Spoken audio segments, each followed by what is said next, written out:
আসসালামু আলাইকুম ওরহমতুল্লাহি ওয়াবারাকাতুহু। প্রিয় পরিণতি চ্যানেলের বন্ধুরা, আশা করি আল্লাহ পাকের অশেষ মেহেরবানিতে আপনারা সকলে ভালো আছেন।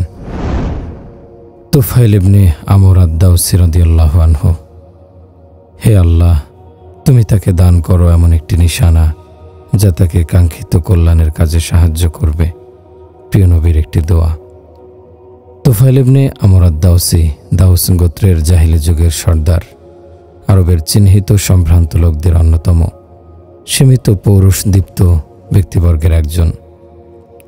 তার ডেক কখনো চুলা থেকে নামত না, আগন্তুকের সম্মুখে তার দুয়ার কখনো রুদ্ধ হতো না। খাবার দিতেন ক্ষুধার্তকে, নিরাপত্তা দিতেন সম্ভ্রান্ত ব্যক্তিকে, আশ্রয় প্রার্থীকে দিতেন আশ্রয়। এসবের পাশাপাশি তিনি ছিলেন একজন তীক্ষ্ণ মেধাবী ও বুদ্ধিদীপ্ত সাহিত্যিক, সূক্ষ্ম আবেগ ও অনুভূতিজাত কাব্য প্রতিভার অধিকারী কবি। কোনো বিষয়ের পক্ষে বা বিপক্ষে মধুময় ও জ্বালাময় ভাষণে তিনি এমনই পারঙ্গম যে তার মুখ থেকে বেরোনো কথা শ্রোতার অন্তরে সৃষ্টি করত জাদুর প্রভাব। তুফাইল নিজ গোত্রের এলাকা লোহিত সাগরের নিকটবর্তী আরব উপদ্বীপের সমতল ভূমি তেহামা ত্যাগ করলেন, রওনা করলেন মক্কার উদ্দেশ্যে। সে সময় দ্বন্দ্ব যুদ্ধের চাকা ঘুরছিল রাসূলুল্লাহ সাল্লাল্লাহু আলাইহি সাল্লাম ও কুফফারে কুরাইশের মাঝে। তারা প্রত্যেকেই সংগ্রহ করতে চাচ্ছিলেন নিজের সাহায্যকারী, আর আকর্ষণ করছিলেন নিজ নিজ দলের সমর্থক। রাসূলুল্লাহ সাল্লাল্লাহু আলাইহি সাল্লাম মানুষকে দাওয়াত দিচ্ছেন আপন রবের পথে। হাতিয়ার তার ঈমান, বিশ্বাস, হক, ইনসাফ। পক্ষান্তরে কাফের কুরাইশরা তার সেই আহ্বান প্রতিরোধের চেষ্টা চালাচ্ছে সকল প্রকার অস্ত্র দিয়ে, সকল পথ ও পন্থা অবলম্বন করে। তারা মানুষকে তার থেকে দূরে সরিয়ে রাখছে সব রকম উপকরণ ব্যবহার করে।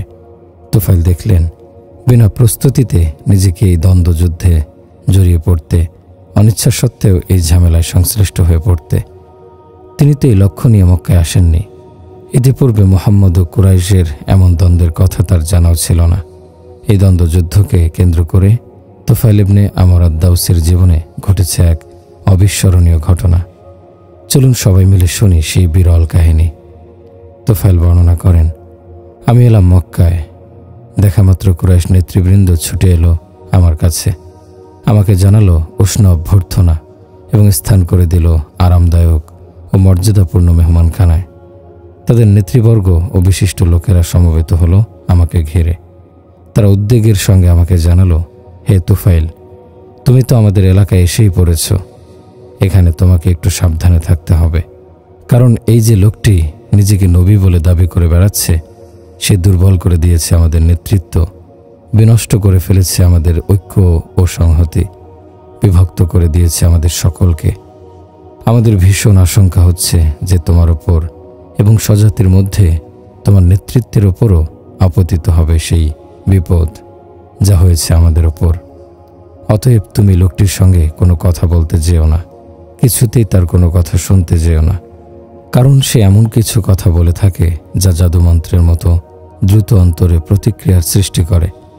সে কথা পিতা পুত্রের মাঝে, ভাইয়ে ভাইয়ে এবং স্বামী স্ত্রীর মাঝে বিচ্ছেদের দুর্ভেদ্য দেয়াল খাড়া করে দেয়। তুফাইল কাহিনীর পরবর্তী অংশের বর্ণনায় বলেন, আল্লাহর কসম, এভাবেই তারা আমাকে শোনাতে থাকলো তার চমকে দেয়া ঘটনাবলী এবং আমাকে আতঙ্কিত করতে থাকলো নিজের প্রতি ও নিজ কওমের প্রতি তার ভীতি জাগানো কর্মকাণ্ডের বিবরণ দ্বারা। অবশেষে আমি সিদ্ধান্ত নিতে বাধ্য হলাম, আমি তার ধারের কাছেই যাব না, তার সঙ্গে কোনো কথাই বলবো না এবং শুনবও না তার কোনো কথা। আমি যখন কাবা তাওয়াফের উদ্দেশ্যে এবং আমাদের পূজনীয় দেবদেবীর বরকত লাভের উদ্দেশ্যে বের হলাম, তখন দুই কানে তোলা ভরে নিলাম যেন মুহাম্মদের কোনো কথা আমার কানে ঢুকে না পড়ে। কিন্তু যেইমাত্র আমি কাবা প্রাঙ্গণে প্রবেশ করলাম, প্রথমেই আমার চোখে পড়ল কাবার নিকট দাঁড়িয়ে মুহাম্মদের নামাজ পড়ার অপূর্ব দৃশ্য। তিনি নামাজ পড়ছেন যেটা আমাদের মতো নয়, তিনি ইবাদত করছেন আমাদের ইবাদতের মতো নয়। তার নামাজের দৃশ্যে আমি থমকে গেলাম। তার ইবাদত একেবারে ওলট পালট করে দিল আমার সব পূর্ব পরিকল্পনা। জানি না কেমন করে যেন একটু একটু করে আমি তার দিকে এগোতে থাকলাম। তার একেবারে নিকটে পৌঁছে গেলাম। আল্লাহর ইচ্ছায় তার তেলাওয়াতের কিছু অংশ আমার কানে এলো। আমি শুনতে পেলাম অসম্ভব সুন্দর, ভারী চমৎকার কিছু কথা। তখন আমি নিজেকে তিরস্কার করে মনে মনে বললাম, হায় রে হতভাগা তোফাইল, এত বড় পোড়া কপাল তোর! তুই একজন বিচক্ষণ কবি, ভালো মন্দের পার্থক্য জ্ঞান তো তোর আছে, তাহলে লোকটির কিছু কথা শুনতে তোর বাধা কোথায়? তার বক্তব্য ভালো হলে গ্রহণ করবি, আর মন্দ হলে ত্যাগ করবি। তোফাইল বলেন, এরপর আমি অপেক্ষা করতে থাকলাম। রাসূলুল্লাহ সাল্লাল্লাহু আলাইহি সাল্লাম ইবাদত শেষ করে আপন গৃহে রওনা হলেন। আমি তার পিছু নিলাম। তিনি যখন নিজ গৃহে প্রবেশ করলেন, সেখানে আমি তার মুখোমুখি হলাম এবং তাকে বললাম, হে মুহাম্মদ, আপনার কওমের লোকেরা আমাকে আপনার সম্পর্কে একগাদা সতর্কবাণী দিয়েছে। আপনার ব্যাপারে তারা আমাকে এত আতঙ্কিত করে তুলেছিল যে শেষ পর্যন্ত আমি তুলা দিয়ে 2 কান বন্ধ করে এসেছিলাম, যেন আপনার কোনো কথা আমার কানে ঢুকতে না পারে। কিন্তু আল্লাহ তাআলা সে ষড়যন্ত্র ব্যর্থ করে দিয়ে আমাকে শুনিয়েছেন কিছু কথা। আহা, কি অপূর্ব সেই বাণী, যার আকর্ষণে আপনার পিছু পিছু আমি এখানে হাজির হয়েছি। দয়া করে আপনার বক্তব্য, লক্ষ্য, উদ্দেশ্য আমার কাছে খুলে বলুন। তিনি আমার কাছে তাওহীদ ও রিসালাতের ব্যাখ্যা দিলেন, পাঠ করে শোনালেন সূরা ইখলাস ও সূরা ফালাক। আল্লাহর কসম, এর চেয়ে উত্তম কোনো বাণী সারা জীবনেও আমি শুনিনি। এত বাস্তবধর্মী, যুক্তি ও ইনসাফপূর্ণ দিন আমি আর দেখিনি। সুতরাং আর কিসের বিলম্ব? তার সামনে বাড়িয়ে দিলাম সমর্পণের হাত, পড়ে নিলাম তাওহীদ ও রিসালাতের ঘোষণা সম্বলিত ঈমানের দীপ্ত শপথের বাণী, আশহাদু আল্লা ইলাহা ইল্লাল্লাহু ওয়া আশহাদু আন্না মুহাম্মাদুর রাসূলুল্লাহ। আমি সাক্ষ্য দিচ্ছি যে আল্লাহ ছাড়া কোনো মাবুদ নেই, এবং এটাও যে মুহাম্মদ আল্লাহর রাসূল। এবং এভাবে আমি দীক্ষিত হলাম ইসলামে। তোফাইল রাদিয়াল্লাহু আনহু বলেন, এরপর কিছুকাল আমি অবস্থান করলাম মক্কায়। শিখে নিলাম ইসলামের শিক্ষাগুলো, সাধ্যমতো মুখস্থ করে নিলাম কোরআনের কিছু অংশ। যখন স্বগোত্রে ফিরে যাওয়ার সিদ্ধান্ত স্থির করে ফেললাম, তখন প্রিয় নবীর নিকট গিয়ে বললাম, ইয়া রাসূলুল্লাহ, আমি নিজ গোত্রে একজন অনুসরণীয় ব্যক্তিত্ব। আজ তাদের কাছে ফিরে যাব এবং আমি তাদের ইসলামের দিকে আহ্বান করব। আপনি দয়া করে আল্লাহর নিকট প্রার্থনা করুন, তিনি যেন আমাকে দান করেন কোনো নিশানা, যা হবে এই দাওয়াতি কাজে আমার সহায়ক। তিনি বললেন, হে আল্লাহ, তুমি তাকে দান করো কোনো নিশানা। এরপর আমি বের হলাম আমার কওমের উদ্দেশ্যে। যখন আমি তাদের এলাকার কাছাকাছি একটি উঁচু স্থানে পৌঁছি, তখনই আমার 2 চোখের মাঝখানে প্রকাশ পেল বাতির মতো উজ্জ্বল আলো। আমি প্রার্থনা করলাম, হে আল্লাহ, দয়া করে এই আলো আমার মুখমণ্ডল থেকে অন্য কোথাও স্থানান্তর করে দাও, কারণ আমি আশঙ্কা করছি তারা বলবে আমার কপালে আগুন জ্বলছে। তাদের ধর্মত্যাগের কারণে আমার জন্য এই শাস্তির ব্যবস্থা হয়েছে। সেই অলৌকিক আলো স্থানান্তরিত হলো আমার চাবুকের মাথায়। লোকেরা আমার চাবুকের মাথায় ঝুলন্ত প্রদীপের ন্যায় উজ্জ্বল সেই নূরের দিকে তাকাতাকি করতে লাগলো। তখন আমি পাহাড়ের খাড়া ঢাল বেয়ে নিচে নামছিলাম। যখন নিচে পৌঁছলাম, আমার কাছে এগিয়ে এলেন আমার পিতা। তিনি ছিলেন এক অতি বৃদ্ধ মানুষ। আমি তাকে বললাম, বাবা, তুমি আমার কাছ থেকে দূরে থাকো, কারণ আমি তোমার কেউ নই, তুমি আমার কেউ নও। কেন রে বেটা? আমি ইসলাম গ্রহণ করেছি, মুহাম্মদের দ্বীনের অনুসারী হয়ে গেছি। বেটা, তুমি যে দিন গ্রহণ করেছো, আমিও সেটা গ্রহণ করলাম। তাহলে তুমি গোসল করে পবিত্র হও, পবিত্র পোশাক পরে এসো, তোমাকে শিখিয়ে দেই সেই বিষয় যা শেখানো হয়েছে আমাকে। তিনি যথারীতি গেলেন, গোসল করলেন এবং পবিত্র পোশাক পরে এলেন। তখন আমি তার কাছে ইসলামের বাণী তুলে ধরলাম।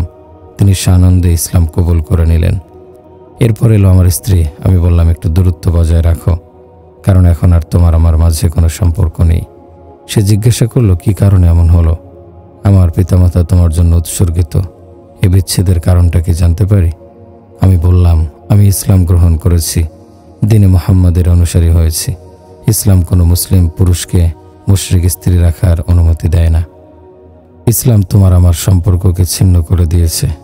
সে বলল, তাহলে তোমার দ্বীন ইসলামকেই আমি আমার দ্বীন হিসাবে মেনে নিলাম। আমি বললাম, তাহলে এক্ষুনি যাও, দওসের দেবী মন্দির পার্শ্ববর্তী পাহাড়ি ঝর্ণার নির্মল পানিতে গোসল করে পবিত্র হয়ে এসো। সে আবার জিজ্ঞাসা করল, আমার পিতামাতা উৎসর্গিত তোমার জন্য, তুমি কি দেবী জিসারার দিক থেকে শিশুদের কোনো ক্ষতির আশঙ্কা করছো? সে কারণেই কি সেখানে গোসলের জন্য পাঠাচ্ছ? আমি ক্রুদ্ধ হয়ে বললাম, চলোই যাক তোর দেবী জিসারা, চলোই যাক তোর শিরকি চিন্তা ভাবনা। আমি সেখানে গিয়ে গোসল করতে বলেছি, সেটা লোকালয় থেকে দূরে লোকচক্ষুর আড়ালে বলে, আমি তোমাকে নিশ্চয়তা দিচ্ছি এ বধির পাথরে মূর্তির ভালো মন্দ কিছুই করার ক্ষমতা নেই। সে গেল, গোসল করে আমার সম্মুখে এসে হাজির হলো। আমি তার কাছে ইসলাম তুলে ধরলাম, সে কবুল করে নিল। এরপর আমি দাওয়াত পেশ করলাম দাউস গোত্রের সামনে। একমাত্র আবু হুরায়রা ছাড়া সকলেই সে দাওয়াতে সাড়া দিতে বিলম্ব করল। তুফাইল রাদিয়াল্লাহু আনহু বলেন, আমি মক্কায় এলাম রাসূল সাল্লাল্লাহু আলাইহি সাল্লামের নিকট আবু হুরায়রাকে সঙ্গে নিয়ে। তিনি আমাকে জিজ্ঞাসা করলেন, হে তুফাইল, তোমার কওমের অন্যদের কি অবস্থা? আমি হতাশার সুরে বললাম, তাদের অন্তরগুলো তীব্র কুফরির আবরণে আচ্ছাদিত। তাদের মধ্যে বিরাজ করছে প্রবল পাপাচার আর অবাধ্যতা। এ কথা শুনে রাসূলুল্লাহ সাল্লাল্লাহু আলাইহি সাল্লাম উঠে পড়লেন, ওযু করে এসে নামাজ পড়লেন। এরপর তার মোবারক হাত উঁচু করলেন আকাশের দিকে। আবু হুরায়রা বলেন, আমি এইসব দেখে শঙ্কিত হয়ে পড়লাম, হয়তো তিনি আমার কওমের বিরুদ্ধে বদদোয়া করবেন আর তারা ধ্বংস হয়ে যাবে। আমি মনে মনে বললাম, হায়রে আমার কপাল পোড়া জাতি। কিন্তু রাসূলুল্লাহ সাল্লাল্লাহু আলাইহি সাল্লাম বলতে শুরু করলেন, আল্লাহুম্মা আহদি দাউসান, আল্লাহুম্মা আহদি দাউসান, আল্লাহুম্মা আহদি দাউসান। হে আল্লাহ, তুমি দয়া করো দাউস গোত্রের লোকদের, হেদায়েত দাও, হেদায়েত দাও, হেদায়েত দাও। এরপর তিনি তুফাইলের প্রতি ঘুরলেন এবং বললেন, তোমার কওমের কাছে ফিরে যাও, তাদের সঙ্গে কোমল আচরণ করবে আর নম্র ভাষায় ইসলামের দিকে আহ্বান জানাবে। তুফাইল রাদিয়াল্লাহু আনহু বলেন, আমি অব্যাহতভাবে দাউস জনগোষ্ঠীকে ইসলামের দিকে ডাকতে থাকলাম। ইতিমধ্যে রাসূলুল্লাহ সাল্লাল্লাহু আলাইহি সাল্লাম হিজরত করে মদিনায় চলে গেলেন। পেরিয়ে গেল আরও বহু সময়, ঘটে গেল বদর, উহুদ ও খন্দকের যুদ্ধ। এরপর আমি হাজির হলাম প্রিয় নবী সাল্লাল্লাহু আলাইহি সাল্লামের খেদমতে। এবার আমার সঙ্গে হাজির হলো দাউস গোত্রের ৮০টি পরিবার, যারা সকলে ইসলাম গ্রহণ করে খাঁটি মুসলিমের পরিচয় দিয়েছিলেন। রাসূলুল্লাহ সাল্লাল্লাহু আলাইহি সাল্লাম ভারী খুশি হলেন আর যুদ্ধে অংশগ্রহণ ছাড়াই মুজাহিদদের সঙ্গে আমাদেরকেও খাইবার যুদ্ধের গনিমত প্রদান করলেন। আমরা তখন বললাম, ইয়া রাসূলুল্লাহ, পরবর্তী প্রতিটি জিহাদে আমাদেরকে আপনার ডান দিকের সৈনিক হিসাবে নির্ধারণ করুন আর মাবরুর শব্দটি আমাদের সংকেত হিসাবে নির্ধারণ করুন। তুফাইল রাদিয়াল্লাহু আনহু বলেন, এরপর আমি মক্কা বিজয় পর্যন্ত রয়ে গেলাম রাসূলুল্লাহ সাল্লাল্লাহু আলাইহি সাল্লামের সঙ্গে।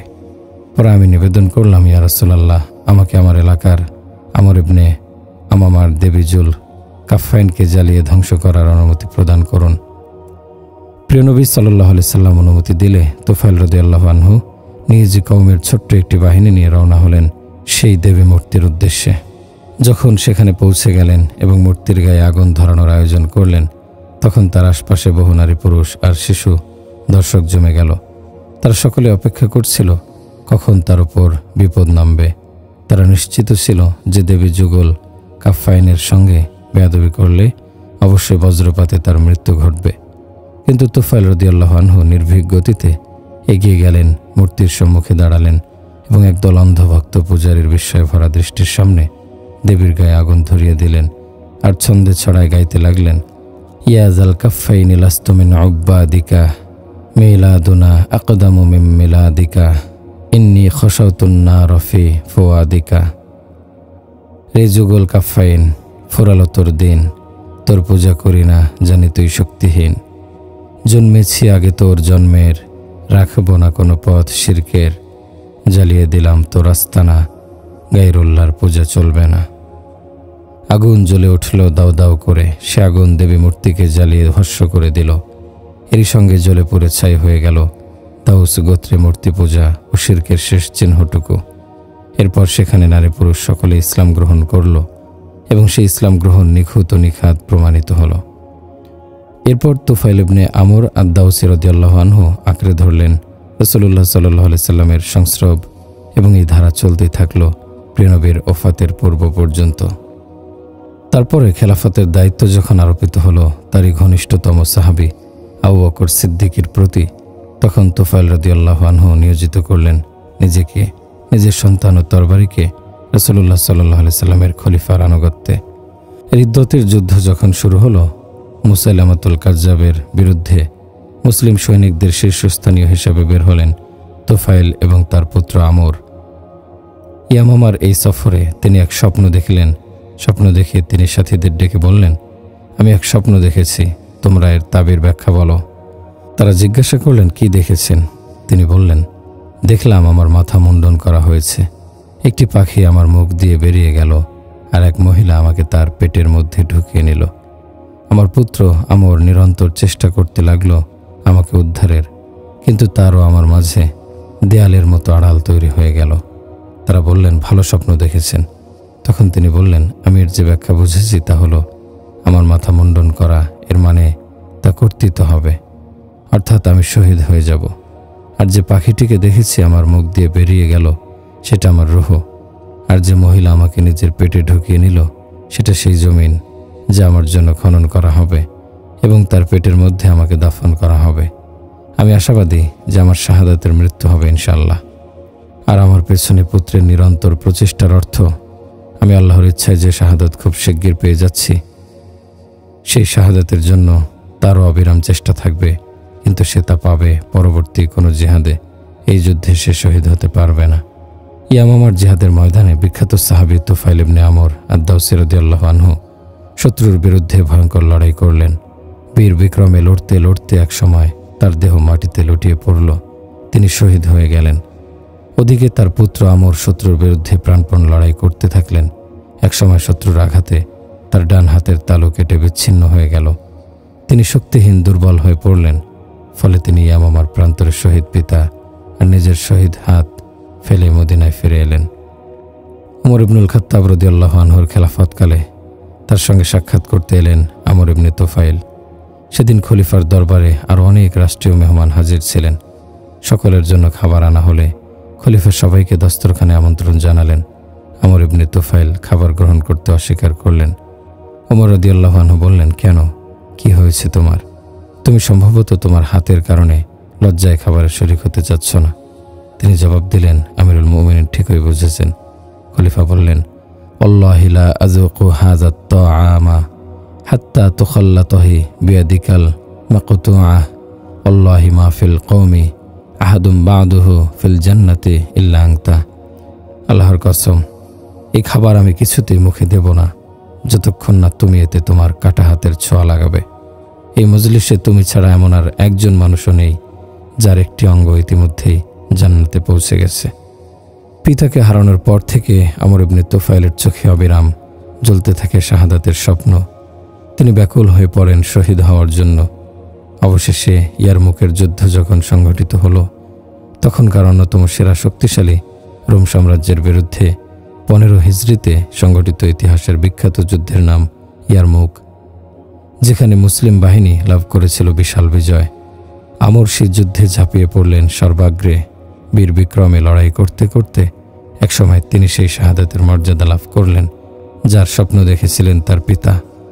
আল্লাহ তাআলা তুফাইল ইবনে আমর আদ-দাওসীর প্রতি বর্ষণ করুন রহমতের বৃষ্টিধারা। তিনি নিজে আল্লাহর পথে জীবনদানকারী শহীদ এবং শহীদ পুত্রের পিতাও। আব্দুল্লাহ ইবনে হুযাফা আশ-শাহমি। প্রত্যেক মুসলিমের কর্তব্য আব্দুল্লাহ ইবনে হুযাফার মাথায় চুমু দেয়া। শুরুটা আমিই করে দিচ্ছি। ওমর ইবনুল খাত্তাব রাদিয়াল্লাহু আনহু। আমাদের এই কাহিনীর মহানায়ক একজন বিখ্যাত সাহাবী যার নাম আব্দুল্লাহ ইবনে হুযাফা আশ-শাহমি। ইতিহাস এই মানুষটিকে স্মরণ না করেই আপন গতিতে এগিয়ে যেতে পারত, যেমন তার পূর্বে মিলিয়ন মিলিয়ন আরবকে অতিক্রম করে গেছে তাদেরকে স্মরণ না করেই। কিন্তু সুমহান ইসলাম আব্দুল্লাহ ইবনে হুযাফা আশ-শাহমিকে দিয়েছে তখনকার পৃথিবীর শ্রেষ্ঠ দুই পরাশক্তি পারস্য সম্রাট কিসরা এবং রোম সম্রাট কাইসারের মুখোমুখি হওয়ার বিরল সুযোগ। উভয় সম্রাটের সঙ্গে তার সাক্ষাৎকে কেন্দ্র করে সৃষ্টি হয়েছে এমন এমন ঘটনা, যুগের স্মৃতিতে যা থাকবে অম্লান হয়ে, ইতিহাসের পাতা যার বিবরণ দিতে থাকবে অনন্তকাল ধরে।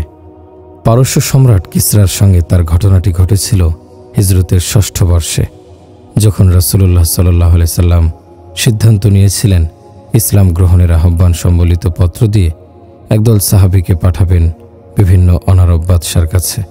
রাসূলুল্লাহ সাল্লাল্লাহু আলাইহি সাল্লাম যথার্থই বুঝতেন এই গুরুত্বপূর্ণ কাজের ঝুঁকি ও বিপদ সম্পর্কে, কারণ এই সব দূত যাচ্ছেন অজানা অচেনা দুর্যোগ দুর্ঘটনার সম্ভাবনাপূর্ণ বিভিন্ন অঞ্চলে।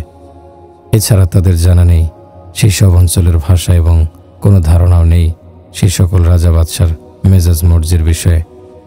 এ সকল সাহাবী ওই সব রাজা বাদশাকে আহ্বান জানাবেন নিজেদের দিন, ধর্ম ও বিশ্বাস ত্যাগ করতে, নিজেদের ক্ষমতা ও প্রতিপত্তি ছাড়তে। তারা আহ্বান জানাবেন এমন কওমের দিন গ্রহণ করতে যারা নিকট অতীতেও ছিল তাদেরই অনুগত। সন্দেহ নেই এটা এক বিপদসংকুল যাত্রা। এখানে নেই মুসাফিরের জীবনের কোনো নিরাপত্তা, নেই প্রত্যাবর্তনের কোনো নিশ্চয়তা। যে যাবে যেন সে জীবন হারাবে, যে ফিরবে যেন সে মৃত্যুর পর নতুন জীবন ফিরে পাবে। এসব নানাবিধ ঝুঁকি ও বিপদ সম্ভাবনার কথা বিবেচনা করে রাসূলুল্লাহ সাল্লাল্লাহু আলাইহি সাল্লাম সাহাবীদের জমা করলেন এবং তাদের উদ্দেশ্যে বক্তব্য শুরু করলেন। প্রথমে হামদ ও সানা, আল্লাহর প্রশংসা ও গুণগান করলেন। কালিমায়ে শাহাদাত পড়ে বললেন, আম্মা বাদ, আমি তোমাদের ভেতর থেকে কয়েকজনকে বিভিন্ন অনারব বাদশার কাছে পাঠাতে চাই। সুতরাং আমি আশা করি তোমরা কেউ আমার এই সিদ্ধান্তের বিরোধিতা করবে না, যেমন করেছিল বনী ইসরাইল ঈসা ইবনে মারিয়ামের বিরুদ্ধে। এ কথা শুনে সাহাবায়ে কেরাম সমস্বরে বলে উঠলেন, ইয়া রাসূলুল্লাহ, আমরা বিরোধিতা নয়, আপনার যে কোনো ইচ্ছা পূরণের জন্য জীবন বাজি রাখব। অতএব নির্দ্বিধায় আপনি আমাদের পাঠিয়ে দিন যেখানে পাঠাতে চান। প্রিয় নবী সাল্লাল্লাহু আলাইহি সাল্লাম 6 জন সাহাবীকে মনোনীত করলেন বিভিন্ন আরব অনারব রাজা বাদশার কাছে তার চিঠি নিয়ে যাওয়ার জন্য। সেই 6 জনের একজন ছিলেন হযরত আব্দুল্লাহ ইবনে হুযাফা আস-সাহমী। তিনি মনোনীত হয়েছিলেন পারস্য সম্রাট কিসরার হাতে রাসূলুল্লাহ সাল্লাল্লাহু আলাইহি সাল্লামের চিঠি পৌঁছানোর জন্য। আব্দুল্লাহ ইবনে হুযাফা প্রস্তুত করে ফেললেন নিজের বাহন, বিদায় জানালেন স্ত্রী ও সন্তানদের, রওনা করলেন বহু দূরের সেই পারস্য দেশের উদ্দেশ্যে। পাড়ি দিলেন বহু উঁচু নিচু পথের ঘাত প্রতিঘাত। আল্লাহ ছাড়া সঙ্গে কেউ নেই এমন নিঃসঙ্গ একা বহু দুর্গম পথ পেরিয়ে একসময় তিনি পৌঁছে গেলেন গন্তব্যে, পারস্য দেশে। পারস্য সম্রাটের সাক্ষাৎ প্রার্থনা করলেন এবং রাজ দরবারের সদস্যদের সে চিঠির সংবাদ জানিয়ে দিলেন যা তিনি সম্রাটের উদ্দেশ্যে বয়ে এনেছেন। সদস্যদের নিকট থেকে সব খবর শুনে কিসরা রাজ দরবার প্রস্তুত করার নির্দেশ দিলেন। তার নির্দেশ পালিত হল। রাজ দরবারকে সুসজ্জিত করা হলো। পারস্যের গণ্যমান্য ব্যক্তিবর্গকে আমন্ত্রণ জানালে তারা কিসরার আহ্বানে সেই মজলিসে হাজির হলো। এরপর তিনি আব্দুল্লাহ ইবনে হুযাফাকে তার দরবারে হাজির হওয়ার অনুমতি দিলেন। আব্দুল্লাহ ইবনে হুযাফা আস-সাহমী পারস্য সম্রাটের সম্মুখে উপস্থিত হলেন পাতলা চাদর এবং মোটা কাপড়ের আবা, আরবদের ঐতিহ্যবাহী পুরুষদের পোশাক পরে। তার মধ্যে বেদুইনদের গ্রাম্যপনা ও সরলতার ছাপ ছিল স্পষ্ট, কিন্তু তিনি ছিলেন উন্নত মনোবল ও মজবুত দেহ কাঠামের অধিকারী। তার সারা দেহে টকবক করছিল ইসলামী মর্যাদা, অন্তরে জ্বলজ্বল করছিল ঈমানের গৌরব। পারস্য সম্রাট কিসরা তাকে এগিয়ে আসতে দেখেই দরবারের একজনকে ইঙ্গিত করলেন চিঠিটা তার থেকে নেয়ার জন্য। তিনি অন্য কারোর হাতে চিঠি দিতে অস্বীকার করে বললেন, রাসূলুল্লাহ সাল্লাল্লাহু আলাইহি সাল্লাম এটা সরাসরি পারস্য সম্রাটের হাতে দিতেই আমাকে হুকুম করেছেন। কিসরা বললেন, তাহলে তাকে আসতে দাও। তিনি কিসরার দিকে এগিয়ে গেলেন এবং সরাসরি কিসরার হাতে চিঠি হস্তান্তর করলেন। এরপর কিসরা ইরাকের হীরা অঞ্চলের একজন আরবি জানা লোককে ডাকলেন। চিঠির বক্তব্য পারস্য ভাষায় তাকে অনুবাদ করে শোনানোর নির্দেশ দিলেন। চিঠিতে লেখা ছিল, বিসমিল্লাহির রহমানির রহিম, মিন মুহাম্মাদিন রাসূলিল্লাহি ইলা কিসরা আজিমি ফারিসিন, সালামুন আলা মান ইত্তাবাআল হুদা। পরম করুণাময় অসীম দয়ালু আল্লাহর নামে শুরু করছি। আল্লাহর রাসূল মুহাম্মদের পক্ষ থেকে পারস্য সম্রাট কিসরার প্রতি সালাম ও চিরশান্তি বর্ষিত হোক তাদের প্রতি যারা হিদায়াতকে কবুল করে, তার অনুসরণ করে। চিঠির এতটুকু পরিমাণ শোনা মাত্রই কিসরার বুকের মধ্যে রাগ ও ক্রোধের আগুন দাউ দাউ করে জ্বলে উঠল। তার চেহারা লাল হয়ে গেল, গর্দানের রগগুলো ফুলে উঠল, কেননা এতে প্রথমে রয়েছে প্রেরক মুহাম্মদুর রাসূলুল্লাহ সাল্লাল্লাহু আলাইহি সাল্লামের নাম, তারপর প্রাপক পারস্য সম্রাটের নাম। আরবি জানা সেই দোভাষীর হাত থেকে তিনি চিঠিটা টান দিয়ে নিয়ে নিলেন এবং টুকরা টুকরা করে ছুঁড়ে ফেললেন চিঠির বিষয়বস্তু না জেনেই, আর চিৎকার করে বলতে লাগলেন, আমার অনুগত একজন দাস হয়ে আমার সঙ্গে এত বড় বেয়াদবি। এরপর আব্দুল্লাহ ইবনে হুযাফাকে তার মজলিস থেকে বহিষ্কার করার নির্দেশ দিলেন। নির্দেশ মতো তাকে সেখান থেকে বের করে দেয়া হলো। আব্দুল্লাহ ইবনে হুযাফা রাদিয়াল্লাহু আনহু পারস্য সম্রাট কিসরার রাজ দরবার থেকে বের হয়ে এলেন। তিনি জানতেন না আল্লাহ কি রেখেছেন তার ভাগ্যে। তাকে কি হত্যা করা হবে নাকি ছেড়ে দেওয়া হবে? তিনি অবিলম্বে বলে উঠলেন, ওয়ালিল্লাহি মা আবালি আলা আইয়া হালিন আকুনু বাদা আন আদ্দাইতু কিতাব রাসূলিল্লাহি সাল্লাল্লাহু আলাইহি ওয়াসাল্লাম। আল্লাহর কসম, আল্লাহর রাসূল সাল্লাল্লাহু আলাইহি সাল্লামের চিঠি যথাস্থানে পৌঁছানোর গুরু দায়িত্ব পালনের পর আমি এ ব্যাপারে মোটেও চিন্তিত নই যে আমার কি হবে। এ কথা বলেই তিনি চড়ে বসলেন নিজ বাহনের পিঠে এবং শুরু করলেন পথ চলা। কিসরার রাগ যখন থেমে গেল, তিনি নির্দেশ দিলেন আব্দুল্লাহকে তার সম্মুখে হাজির করা হোক, কিন্তু পাওয়া গেল না তাকে। সকলে মিলে খোঁজাখুঁজি করল, কিন্তু তার কোনো সন্ধান কেউ বের করতে পারল না। অবশেষে ঘোড়সাওয়ার বাহিনী সম্রাটের নির্দেশে তাকে তন্ন তন্ন করে খুঁজল আরব উপদ্বীপের সীমা পর্যন্ত বিস্তীর্ণ পথে। সর্বশেষ তারা জানতে পারল তিনি আরও পূর্বে জাজিরাতুল আরব সীমানায় প্রবেশ করেছেন। আব্দুল্লাহ ইবনে হুযাফা শাহমি ফিরে এসে সাক্ষাৎ করলেন প্রিয় নবী সাল্লাল্লাহু আলাইহি সাল্লামের সঙ্গে। তাকে কিসরার সঙ্গে সাক্ষাৎ ও রাজদরবারের সকল সংবাদ সবিস্তারে জানালেন। বিশেষত কিসরা কর্তৃক তার পবিত্র চিঠি টুকরো টুকরো করে ফেলার খবরও দিলেন। প্রিয় নবী সাল্লাল্লাহু আলাইহি সাল্লাম শুধু একটি বাক্য বললেন, মাযযাকাল্লাহু মুলকা, আল্লাহ তার সাম্রাজ্যকে টুকরো টুকরো করে দেন। পারস্য সম্রাট কিসরা ক্রুদ্ধ হয়ে করদ রাজ্য ইয়েমেনের শাসক বাজানের কাছে লিখিত নির্দেশ জারি করলেন, হিজাজ ভূমিতে আত্মপ্রকাশকারী নবুয়তের দাবিদার লোকটির কাছে তোমার বাছাইকৃত দুজন শক্তিশালী সৈনিক পাঠাও, তারা যেন লোকটিকে গ্রেফতার করে আমার কাছে হাজির করে। বাজার নির্দেশ পেয়ে নিজের বাছাইকৃত সেরা দুজন সেনা সদস্য পাঠিয়ে দিলেন রাসূলের কাছে। তাদের হাতে রাসূলের উদ্দেশ্যে লেখা এক পত্রে হুকুম জারি করলেন, হে মুহাম্মদ, অবিলম্বে এদের সঙ্গে সম্রাট কিসরার দরবারে গিয়ে সাক্ষাৎ করুন। বাজান সৈনিকদের আরও একটি গোপন নির্দেশ দিলেন, তারা যেন মুহাম্মদের খোঁজখবর ও তথ্য সংগ্রহ করে তাকে অবহিত করে। সৈনিক দুজন অবিরাম সফর করে তায়েফ পর্যন্ত পৌঁছে গেল। সেখানে তারা দেখা পেল কুরাইশের একদল ব্যবসায়ীর। তারা বণিক দলকে মুহাম্মদ সাল্লাল্লাহু আলাইহি সাল্লাম সম্পর্কে জিজ্ঞাসা করলে তারা জানালো তিনি এখন মক্কায় নয়, মদিনায় আছেন। বাণিজ্য কাফেলার লোকজন ইয়ামেনি ওই দুই সৈনিকের উদ্দেশ্য জেনে ভীষণ আনন্দ নিয়ে মক্কায় ফিরে এলো। কুরাইশের লোকদের অভিনন্দন জানিয়ে তারা বলতে লাগলো, আরে তোমরা এবার আনন্দ করো, পারস্য সম্রাট কিসরা লেগে গেছে মুহাম্মদের পিছে, আমাদের আর কোনো চিন্তা নেই, তার সর্বনাশ দেখার অপেক্ষা করো।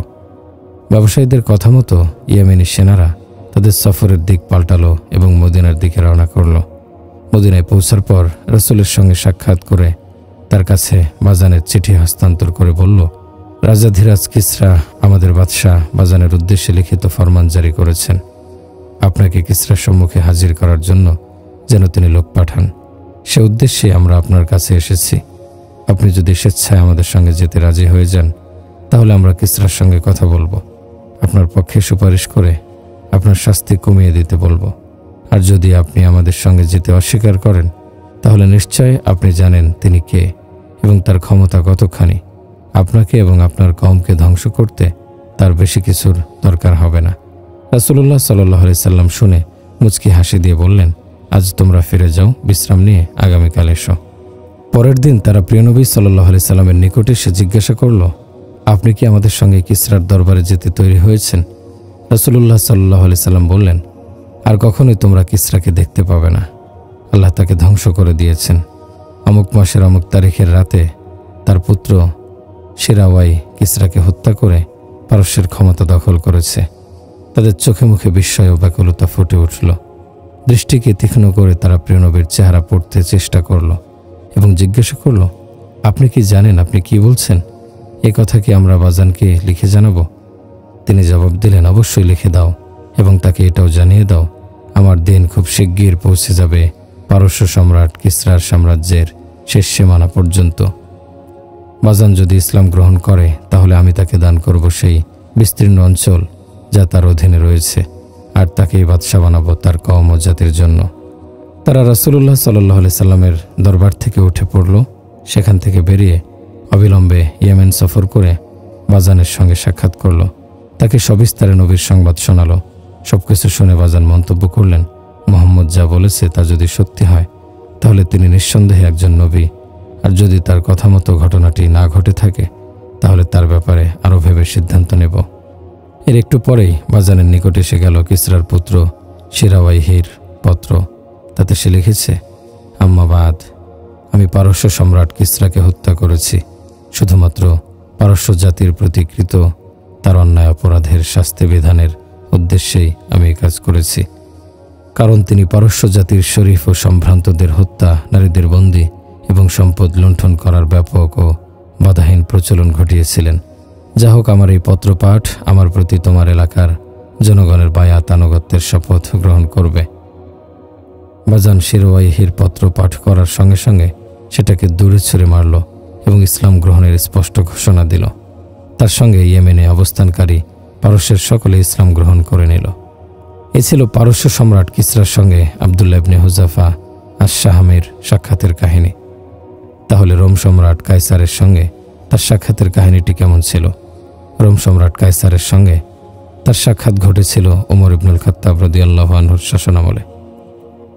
সেখানে তার সঙ্গে ঘটেছিল বিস্ময়কর ও মজার কাহিনী। হিজরি ১৯তম বর্ষে হজরত ওমর রাদিয়াল্লাহু আনহু রোম সাম্রাজ্যের বিরুদ্ধে যুদ্ধের উদ্দেশ্যে একদল সেনা পাঠালেন, যাদের মাঝে ছিলেন হজরত আবদুল্লাহ ইবনে হুযাফা আশ-শাহামি। রোম সম্রাট কায়সার মুসলিমদের বিভিন্ন সংবাদ ও বৈশিষ্ট্যের কথা পূর্বেই শুনেছিলেন। তাদের খাঁটি ঈমান, মজবুত বিশ্বাস আর আল্লাহর পথে অকাতরে জীবনদানের কথাও তার কানে গিয়েছিল। তাই তিনি নিজের লোকদের বলে রেখেছিলেন, তোমরা যদি কোনো মুসলিম সৈনিককে হাতে পাও তবে যে কোনো উপায়ে তাকে আমার কাছে জীবিত হাজির করবে। আল্লাহর ইচ্ছায় আবদুল্লাহ ইবনে হুযাফা আশ-শাহামি রোম বাহিনীর হাতে বন্দী হলেন। তারা বন্দীকে তাদের সম্রাটের নিকট হাজির করে বলল, এ হলো মুহাম্মাদের অন্যতম শীর্ষ অনুসারী, বন্দী হয়েছে আমাদের হাতে, তাকে আপনার সামনে হাজির করলাম। রোম সম্রাট দীর্ঘ সময় ধরে তাকিয়ে থাকলেন আবদুল্লাহ ইবনে হুযাফা আশ-শাহামির দিকে। তাকে পরখ করলেন এবং একসময় বলে বসলেন, আমি তোমাকে একটি প্রস্তাব দিচ্ছি। কি প্রস্তাব সেটা? তুমি খ্রিস্ট ধর্ম গ্রহণ করে নাও। যদি তুমি প্রস্তাব মেনে নাও তাহলে তোমাকে মুক্ত করে দেব এবং রাষ্ট্রীয় মর্যাদায় তোমার ঘরে ফেরার ব্যবস্থা করে দেব। যুদ্ধবন্দী আবদুল্লাহ ইবনে হুযাফা ঘৃণা ভরে সম্রাটের প্রস্তাব প্রত্যাখ্যান করে দৃঢ়তার সঙ্গে বললেন, হায় হায়, এটা কি করে হয়? এর চেয়ে মৃত্যুই আমার নিকট হাজার গুণ শ্রেষ্ঠ। এরপর রোম সম্রাট বলে উঠলেন, আমি নিশ্চিত তুমি একজন বিচক্ষণ মানুষ।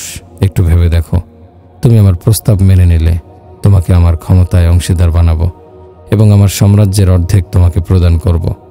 শিকল পরা বন্দী মিষ্টি হাসি দিয়ে বললেন, ওয়াল্লাহি লাউ আ'তাইতানি জামিআ মা তামলিকা ওয়া জামিআ মা মালাকাতুল আরাবু আলা আন আরজিআ আন দীনি মুহাম্মাদিন তরফাতা আইনিম মা ফাআলতু।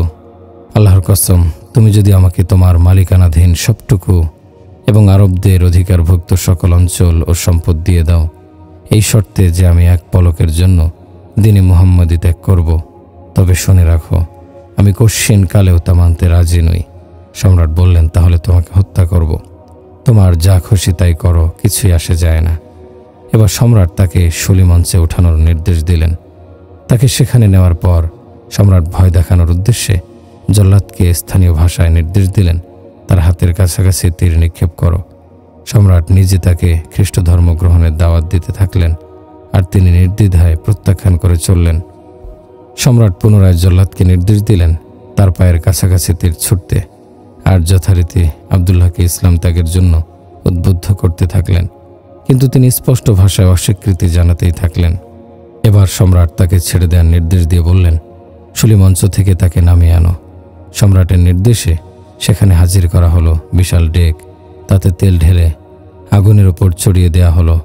আগুনের উত্তাপে যখন তেল টকবক করতে থাকলো, তখন দুজন মুসলিম কয়েদিকে সেখানে এনে ফুটন্ত তেলে নিক্ষেপ করা হলো। সঙ্গে সঙ্গে তাদের শরীরের গোশত পুড়ে গলে পৃথক হয়ে গেল। সারা দেহের চামড়া ও গোশত জ্বলে পুড়ে হাড্ডি উন্মুক্ত হয়ে পড়ল। সম্রাট আবার আবদুল্লাহ ইবনে হুযাফার প্রতি মনোযোগ দিলেন। আবারও তাকে খ্রিস্ট ধর্মের প্রতি আহ্বান জানালে তিনি পূর্বের চাইতে অধিক জোরালো ভাষায় অস্বীকৃতি জানালেন। রোম সম্রাট কায়সার যখন তার খ্রিস্ট ধর্ম গ্রহণের ব্যাপারে হতাশ হয়ে পড়লেন, তখন তাকেও সেই ডেকচিতে নিক্ষেপের নির্দেশ দিলেন। তাকে নিয়ে যাওয়ার সময় তার দুই চোখ অশ্রু সজল দেখে লোকজন গিয়ে সম্রাটকে বলল তিনি কাঁদছেন। সম্রাট ভাবলেন হয়তো মৃত্যুর ভয়ে ঘাবড়ে গেছে, ফলে তিনি বললেন তাকে নিয়ে এসো। সম্রাটের সামনে তাকে আনা হলে তিনি আবারও খ্রিস্ট ধর্ম গ্রহণ করতে বললে তিনি আগের মতোই অস্বীকার করলেন। সম্রাট বললেন, আরে হতভাগা, যদি নাই মানবে তাহলে কাঁদছ কেন? তিনি বললেন, কাঁদছি তো এই দুঃখে যে আমার দেহে প্রাণ রয়েছে মাত্র একটি, যা এখন এই ফুটন্ত ডেগের মধ্যে ফেলে নিঃশেষ করে দেয়া হবে। আহা, আমার কাছে যদি দেহের পশমের মতো অগণিত প্রাণ থাকত, আর সেই সবগুলো প্রাণ যদি আল্লাহর জন্য এভাবে এই ডেগের মধ্যে ফেলে বিসর্জন দিতে পারতাম। নিজের সকল প্রস্তাব প্রত্যাখ্যান হওয়ায় চরম অপমানিত সম্রাট এবার একটু সহজ শর্ত দিয়ে বললেন, তুমি কি পারবে আরবদের রীতি হিসেবে আমার মাথায় চুমু দিয়ে শ্রদ্ধা জানাতে? তাহলে আমি তোমাকে মুক্ত করে দেব। আব্দুল্লাহ বললেন, চুমু দেব এক শর্তে, সকল মুসলিম বন্দীদেরকে মুক্তি দিতে হবে। সম্রাট রাজি হয়ে বললেন, ঠিক আছে, সকল মুসলিম বন্দীকেও মুক্তি দেওয়া হবে। আব্দুল্লাহ বলেন, আমি এই প্রস্তাব পেয়ে মনে মনে চিন্তা করলাম, আল্লাহর এক দুশমনের মাথায় চুমু দেওয়ার বিনিময়ে যদি আমার এবং এতগুলো মুসলিম বন্দীর মুক্তির ব্যবস্থা হয়ে যায় তাহলে ক্ষতি কি? এই চিন্তা করে তিনি সম্রাটের নিকটে গিয়ে গেলেন এবং তার মাথায় চুমু দিলেন। রোম সম্রাট কায়সার সকল মুসলিম বন্দীকে সমবেত করে আবদুল্লাহ ইবনে হুযাফা আশ-শাহমির নিকট সমর্পণের নির্দেশ দিলেন। এভাবেই সকল বন্দীর মুক্তি নিশ্চিত হল। আবদুল্লাহ ইবনে হুযাফা আশ-শাহমি খলিফা উমর ইবনুল খাত্তাব রাদিয়াল্লাহু আনহুর সঙ্গে সাক্ষাৎ করলেন। সবিস্তারে সকল সংবাদ তার কাছে তুলে ধরলেন। উমর ফারুক রাদিয়াল্লাহু আনহু সবকিছু শুনে ভীষণ আনন্দিত হলেন। মুক্তিপ্রাপ্ত বন্দীদের দেখে তিনি মন্তব্য করলেন, হাক্কা আলা কুল্লি মুসলিমিন আন ইউকাব্বালা রাসা আবদুল্লাহ ইবনে হুযাফাতা ওয়া আনা আবদা ও বিযালিকা। প্রত্যেক মুসলিমের এখন উচিত হবে আবদুল্লাহ ইবনে হুযাফার মাথায় চুমু দেয়া। আমি নিজেই শুভকর্মের সূচনা করছি। এ কথা বলেই তিনি দাঁড়িয়ে গেলেন এবং তার মাথায় চুমু খেলেন।